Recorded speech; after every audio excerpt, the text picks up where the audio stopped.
Il revient en Bourgogne avec sa casquette de candidat à la primaire. Arnaud Montebourg était à Dijon aujourd'hui. Arrivé à midi, il s'est d'abord rendu dans le centre-ville. Il a ensuite visité une entreprise de réinsertion à Longwy spécialisée dans la sous-traitance industrielle. Puis un Fab Lab, la fabrique où il a notamment rencontré les jeunes d'Unicité, avant de tenir ce soir un meeting au Palais des Congrès. Arnaud Montebourg est l'invité de ce journal. Bonsoir à vous. Bonsoir. Merci d'être avec nous. Merci de votre invitation. Alors on l'a appris aujourd'hui, il y a encore un nouveau candidat dans cette primaire, Vincent Peillon, l'un de vos anciens amis. Qu'est-ce qui vous différencie des autres aujourd'hui? Je défends un programme de redécollage économique qui met fin à l'austérité d'inspiration bruxelloise, européenne. Ça a été un des points de rupture au gouvernement lorsque j'étais au ministère de l'économie. Il était impossible d'obtenir de François Hollande, de Manuel Valls, la redéfinition, la réorientation de notre politique économique. La conséquence, c'est 1 million de chômeurs en catégorie A, B, C, 556 000 chômeurs en catégorie A, la même contre-performance que dans le quinquennat Sarkozy. Et donc, il y a une responsabilité à ne pas continuer cette politique. C'est ce point de rupture. Vincent Peillon, c'est un bon candidat? Écoutez, j'ignore ce qu'il propose et je ne commente vraiment pas toutes les candidatures. Ça devient difficile. Est-ce que c'est un candidat pour affaiblir, comme l'a dit Manuel Valls? Écoutez, ce que je sais, c'est que la primaire est un système de rassemblement où la discussion est constructive. C'est-à-dire où nous sommes sur les projets, bien sûr, les actes aussi, qu'on a pu avoir les uns les autres. Mais surtout, c'est le moyen de commencer le premier rassemblement. Et une fois que le vainqueur désigné, et si je le suis avec le soutien du peuple de gauche, mon travail sera de nous réunifier avec d'autres candidats. C'est le cas, par exemple, de Jean-Luc Mélenchon, de Yannick Jadot. Je défends l'idée que nous devons construire un programme commun. J'ignore si Emmanuel Macron est de gauche. Il dit lui-même, je suis ni droite ni gauche. Il a même déclaré, je crois, que dans le programme François Fillon, il y avait de bonnes choses. Je ne les ai pas trouvées personnellement. Donc, c'est un processus de rassemblement et si nous n'y parvenons pas, nous avons une responsabilité historique. Nous, les électeurs, le peuple de gauche, n'aura le choix qu'entre M. Fillon et Mme Le Pen, ce qui est un véritable problème.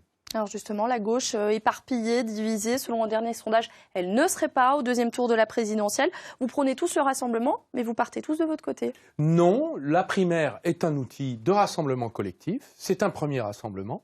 Et ensuite, il faudra discuter avec ceux qui ne sont pas dans la primaire.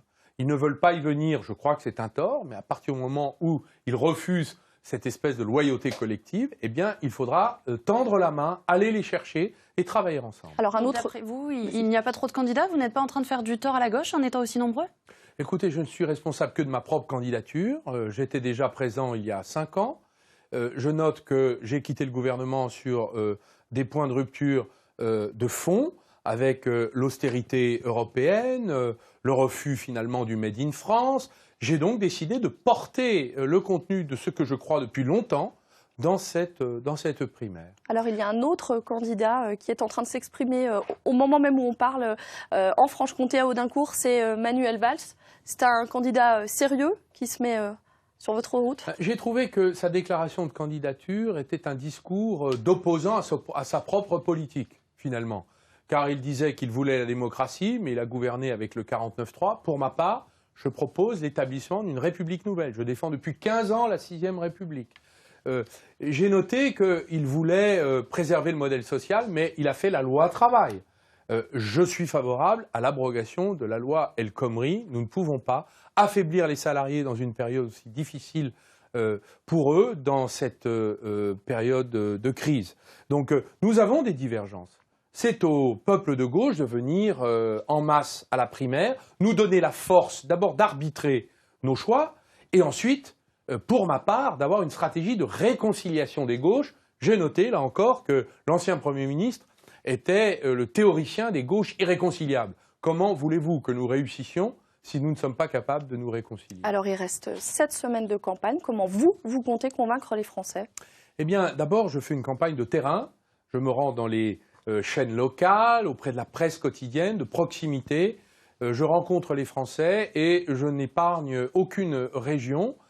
Et cela fait partie, je crois, d'aller à la rencontre des Français de leur vie quotidienne pour faire des propositions tout à fait importantes sur la santé, les déserts médicaux, urbains ou ruraux, Je propose de créer par exemple des dispensaires de la sécurité sociale où nous allons salarier des médecins. D'ailleurs, beaucoup de médecins libéraux sont épuisés. Ils veulent aussi être salariés dans de bonnes conditions. Il y a des candidatures. Nous pourrons ainsi régler enfin ce problème. Je propose que dans la santé, puisque c'est un sujet central dans cette campagne, avec les propositions très dures de privatisation de la sécurité sociale de M. Fillon, je propose que pour les 100 mutuelles, la sécurité sociale propose une mutuelle à prix modéré pour permettre à ceux qui ne sont pas la CMU, ne peuvent pas s'offrir une mutuelle, d'y accéder. Je propose, sur l'éducation nationale, qu'on coupe les classes en petits groupes et que nous donnions les moyens dans les endroits où il y a trop d'échecs scolaires qui laissent les enfants sur le carreau. On ne peut pas, dans notre pays, avoir les savoirs fondamentaux qui ne sont pas maîtrisés et qui donnent le sentiment de s'effondrer. Merci Arnaud Montebourg d'avoir accepté notre invitation. Présenter mes propositions. Merci beaucoup.